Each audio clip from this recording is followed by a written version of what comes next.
মুসা আলাইহিস সালাম নিজের কবরটা নিজে খুললেন। কবরটা খোঁচা হয়ে গেল। ফেরেশতারা ওই যে তিন বলতেছিলাম সাতজন জিনিস, সাতজন লোক কবর খুঁড়তেছিলেন, একজনও মানুষ নয়, সাতজনই হলো ফেরেশতা। মুসা আলাইহিস সালাম কবরটা যখন খোঁড়া হয়ে গেল, ফেরেশতারা বলে, হে আল্লাহর নবী মুসা, কিছু মনে না করলে আপনি একটু কবরের ভিতরের মাপটা নিয়ে যেত, আপনি একটু কবরের ভিতরে শুয়ে দেখেন, একটু মাপ দেখার দরকার।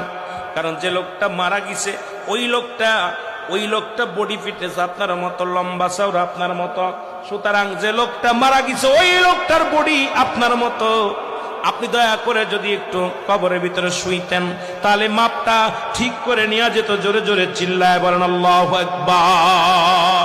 মুসা আলাইহিস সালাম নিজের কবরটা নিজে খুললেন। আমার ভাইয়েরা, এরপরে মুসা আলাইহিস সালাম কবরের ভিতরে যখন শুইলেন,